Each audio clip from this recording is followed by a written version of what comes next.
To be or not to be, that is the question. नाटकात, फिल्म्समध्ये किंवा सिरियल्समध्ये हाच डायलॉग कितीतरी ॲक्टर्सनी म्हणला असेल. डायलॉग तर खूप वर्ष जुना आहे, पण मॉडर्न टाइम्समध्ये सुद्धा काही अवघड सिच्युएशन्स आल्या की नेहमीच आपल्याला हा आठवत असतो. आत्ता आपल्या लाडक्या इंडियन हॉकी टीमच्या मनातही हाच डायलॉग सुरू असेल का? कारण सिच्युएशनच तशी क्रिएट झाली. 2026 हे वर्ष भारतीय पुरुष हॉकी संघासाठी अत्यंत चॅलेंजिंग ठरणार आहे. 40 वर्षांत पहिल्यांदाच घडलेल्या एका घटनेमुळे भारतीय हॉकी समोर उभा राहिलेला एक नवा हेडेक. झालंय असं की एकाच टाइम पिरियडमध्ये दोन मोठ्या आणि प्रतिष्ठेच्या स्पर्धा अगदी कमी गॅपने होणार आहेत. एकीकडे आहे FIH हॉकी वर्ल्ड कप, तर दुसरीकडे आहेत एशियन गेम्स. दोन्हीकडे बेस्ट परफॉर्मन्स देणं तर गरजेचं आहेच. आणि याच स्पर्धांच्या आपल्या फेवरमध्ये अजिबात नसलेल्या टाइम टेबलमुळे टीम मॅनेजमेंट समोर खेळाडूंची निवड आणि त्यांचा फिटनेस या बाबतीत मोठे प्रश्न निर्माण झाले आहेत. आणि बिचाऱ्या खेळाडूंच्या चेहऱ्यावर एकच प्रश्न दिसतोय, to play or not to play, that is the question. चला तर जाणून घेऊयात आजच्या व्हिडिओमध्ये की इंडियन हॉकी टीम समोर उभा राहिलेला हा घोळ नक्की काय. पण त्याआधी अशाच क्रीडाविषयक ट्रेंडिंग अपडेट्स मिळवण्यासाठी AGC स्पोर्ट्सला सबस्क्राईब करायला मात्र विसरू नका. सो जनरली इंटरनॅशनल लेवलवर मोठ्या स्पर्धांच्या मध्ये किमान 1 ते 2 महिन्यांचा वेळ ठेवला जातो आणि ते परफेक्टली रिझनेबल सुद्धा आहे, कारण यामुळे खेळाडूंना रेस्ट मिळते. आधीच्या स्पर्धेत काही इंजरी झाली असेल तर त्यातून रिकवर व्हायला वेळ मिळतो आणि पुढच्या स्पर्धेसाठी तयारी करायला सुद्धा इनफ वेळ मिळतो. पण यावर्षी म्हणजेच 2026 मध्ये ही परिस्थिती पूर्णपणे वेगळी आहे. Hockey world cup August month एंडला संपणार आहे आणि त्यानंतर जस्ट 2 ते 3 आठवड्यांमध्येच एशियन गेम्सला सुरुवात होणार आहे. विचार करा, जर सेम टीम दोन्ही स्पर्धा खेळणार असेल तर दोन्ही स्पर्धांमधल्या या अतिशय कमी इंटरव्हलमुळे खेळाडूंवर फिजिकली आणि मेंटली सुद्धा किती ताण येऊ शकतो. पण आपल्या भारतीय संघाचे मुख्य कोच क्रेग फ्लूटन यांनी या सिच्युएशनवर आपलं वेगळंच ओपिनियन दिलंय. त्यांनी मीडियाशी बोलताना हे क्लिअर केलंय की ते दोन्ही स्पर्धांसाठी एकच को टीम वापरण्याच्या फेवरमध्ये आहेत.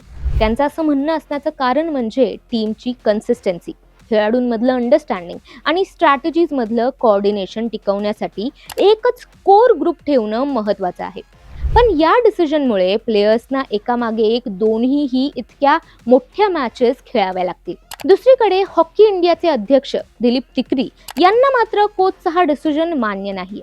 त्यांच्या मते एशियन गेम्सना प्रेफरन्स द्यायला हवा, कारण या स्पर्धेत आपण गोल्ड मेडल मिळवू शकलो तर आपण थेट ऑलिम्पिकसाठी क्वालिफाय होऊ शकतो.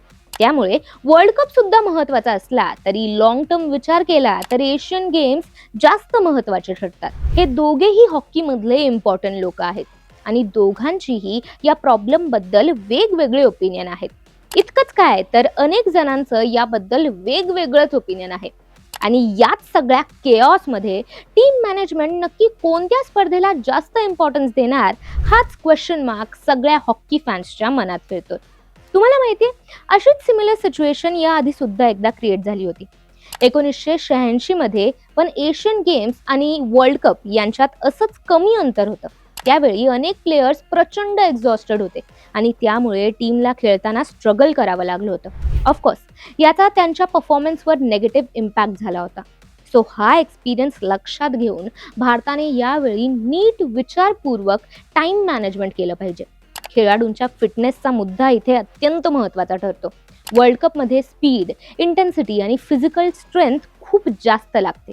त्यामुळे अशाच परिस्थितीत प्लेयर्सना इंजरीज होण्याची शक्यता वाढते. इमॅजिन, अनफॉर्च्युनेटली जर आपल्या की प्लेयर्सलाच इंजरीज झाल्या तर त्याचा परिणाम थेट एशियन गेम्समधल्या परफॉर्मन्सवर होऊ शकतो.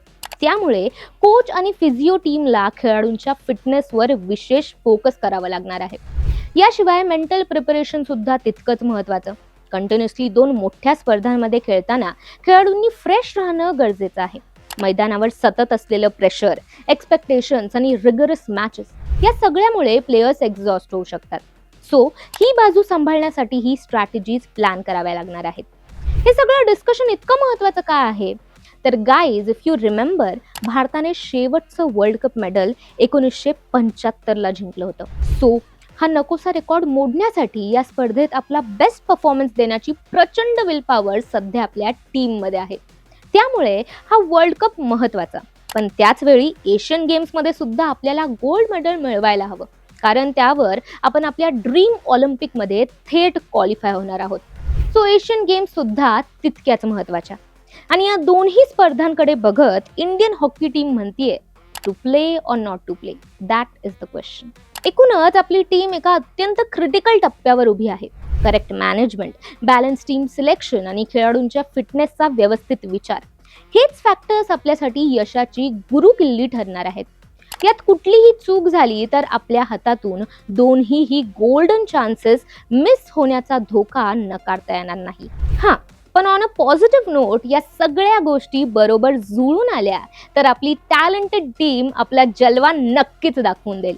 आणि कदाचित या सीझनच्या शेवटी आपल्याकडे या दोन्ही स्पर्धांमधले बेस्ट रिझल्ट्स असतील, याचीही पॉसिबिलिटी जिवंत आहे.